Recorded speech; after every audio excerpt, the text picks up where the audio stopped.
Hey YouTube. Today we're going to be going through some more information as it pertains to the Book of the Black Dragon pathworking. This video, like all of my other videos, is entirely unscripted, so I'm going to be going over some of my notes. I've read about the first half of the first Codex, and I feel like this is a good stopping point because after this we're going to be getting into the ring, which is a big part of the ritual, it seems. But for now, I want to go back into, or maybe go into some of the other terms that are key to this path for the first time. I will say that before I kind of made recommendation that if you're going to be actually pursuing this path to commune with the other side, the void, the black dragon, whatever you want to call it, you need to get the Codex, both of the Codex volumes that are out.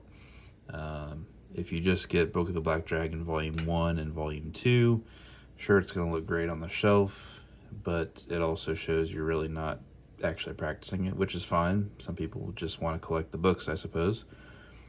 But you very much need these books as much as you do the proper Black Dragon entries. So I just wanted to put that out there. This is probably the first 130 or so pages is more about the explanation, the philosophy of the path, and then it gets into some more of the terms, which is really what we want to look at today. So I think the first thing that really kind of stood out that is worth mentioning in this video is the concept of the Elder Flame. I've started also to actually underline and make, underline the key points in the text, because if you've read anything by Peter Hamilton Giles before, you know it's a very dense read. And I'll go months without reading, and then I'll have days like yesterday where I just go through and read 100 pages a day and make a bunch of notes. There's really no in between for me with this for some reason. But when it flows, you go with it, and you make whatever notes that you need to make. But anyway, the Elder Flame is basically the source of this magic, essentially. The sign of the eye, which is kind of the origin point, is referenced a lot, and that is explained later on in the book. But the Elder Flame is, again, the flame that is going to be at the top of the candle that you light for the actual ritual. I'm going to show you a very much behind the scenes drawing that I've put together, where this is the actual candle that you would light to start the ritual, and then there's another rite that we'll get into later on. But essentially, you're facing away from the candle, you see your shadow, and then you would blow out the candle at the right moment, and you would be in that darkness, which is where you would meditate and ring a bell to invite the spirits. And then from there, you would listen to see if there's anything they'd have to say. But obviously, that's a very much a streamlined version of it.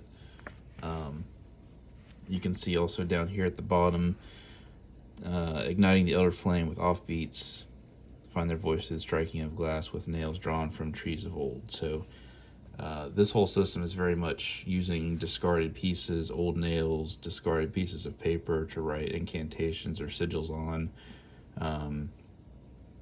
Very much an odd number, and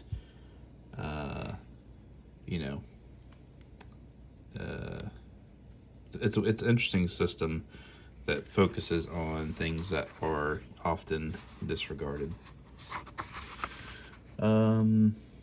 The Hestian hearth is another interesting concept, which is about the remains who have fallen, the old company, essentially.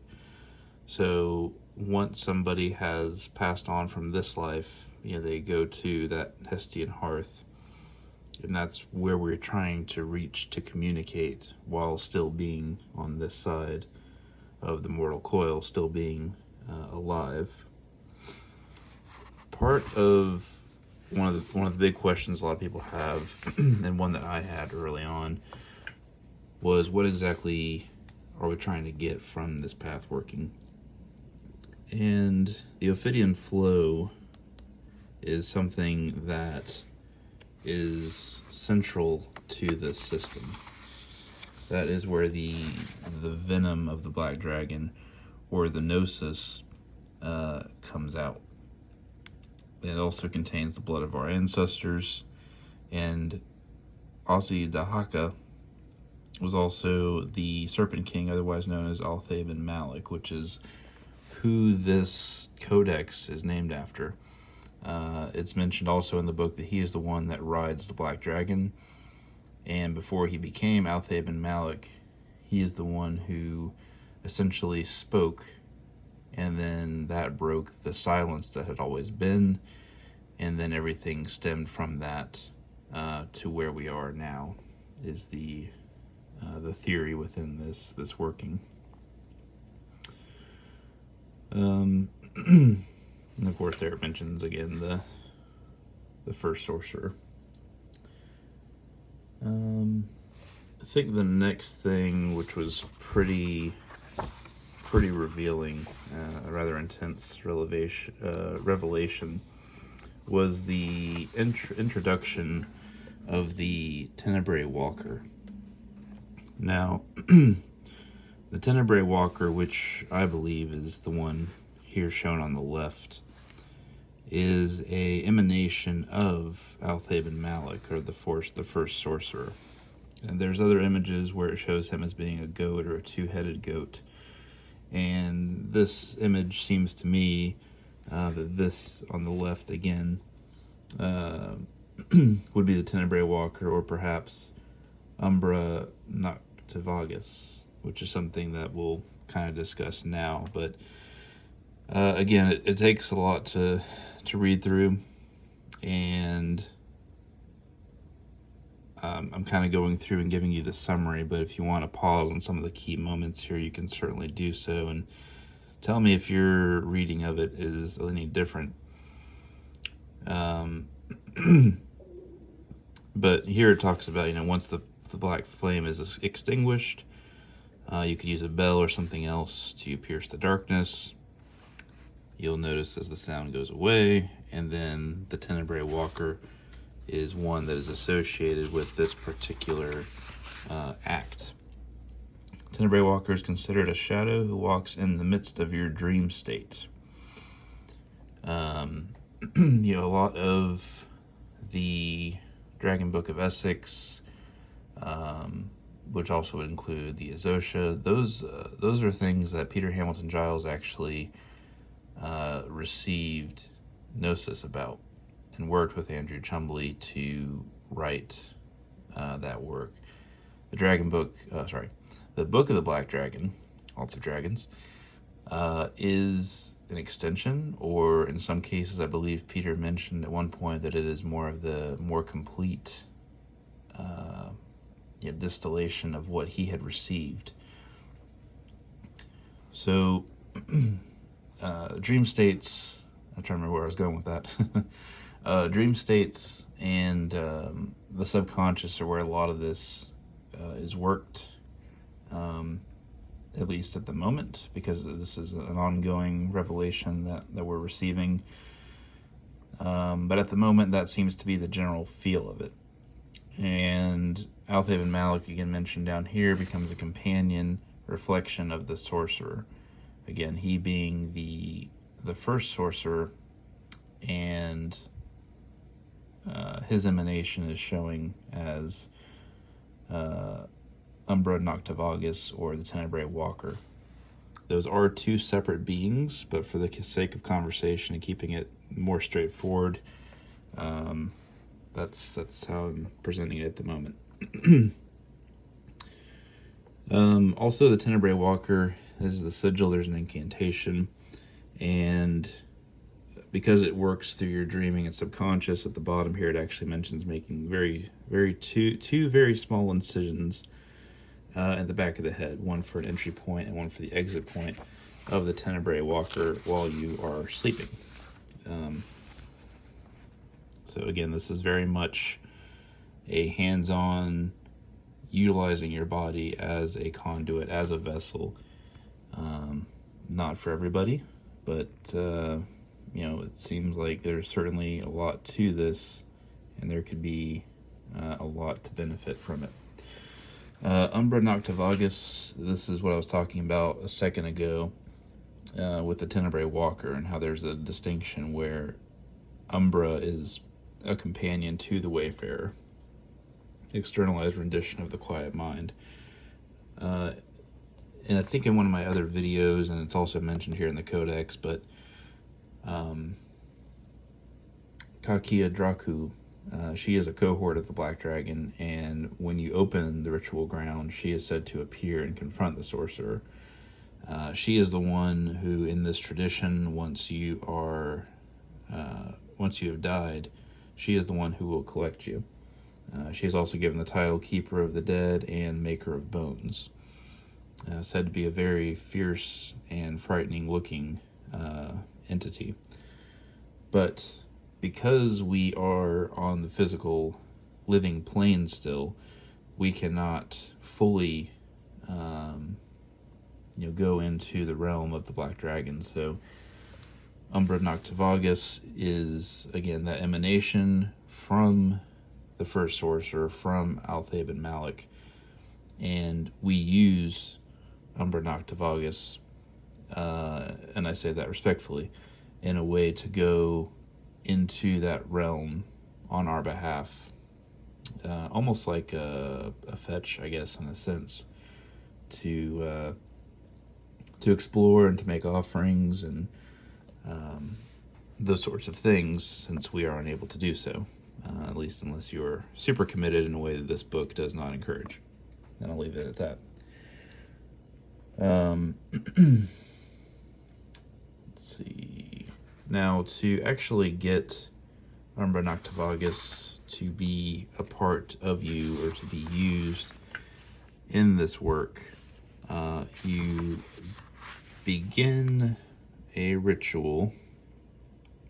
You can see here methods for contacting, and the first is relatively straightforward, but the second one is, I believe the quote is, a lot more involved. Second more immersive option is to make some incantations, and this is getting into the rite of denial.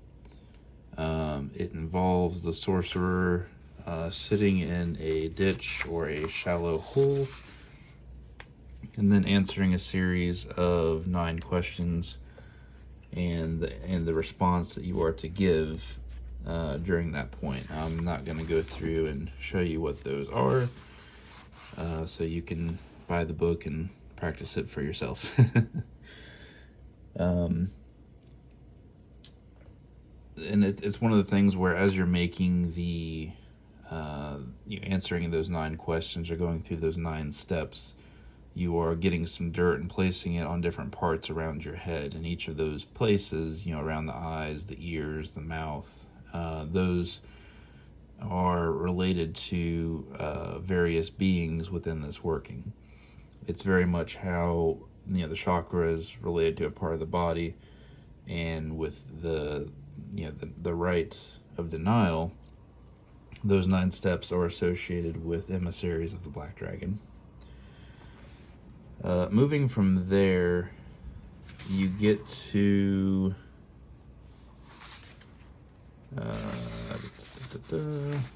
some ritual items. Previously, it was the apotropic vessel, which I created in the first video of this series. And as you work through this, there's a emissary, Logos Dakim Pharaoh Shuja, who is supposed to receive offerings or some sort of idea very similar.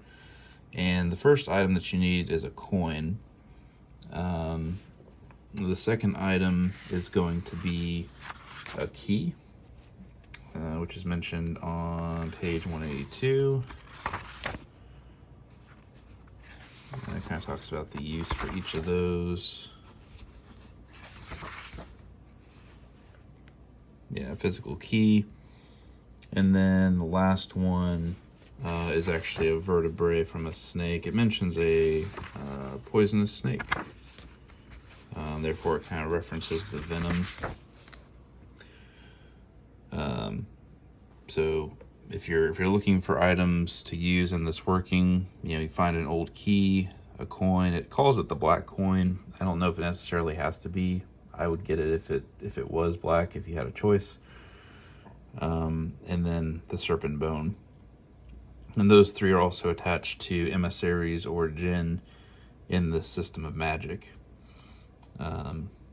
But that's pretty much where we're at now.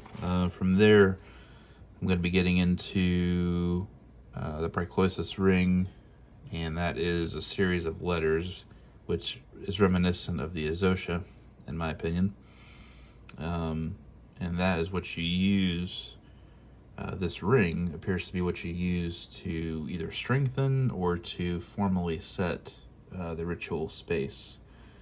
Yeah, I've got about half the book left, and that's just going over each of the letters for that purpose. But I wanted to at least share this first half, because if I did the whole thing, it would be a very long video, but we're already looking at 17 minutes. So appreciate any feedback or questions. If anybody else is practicing this as well, let me know your thoughts if they're different. But yeah, thanks for watching, and see you in the next one.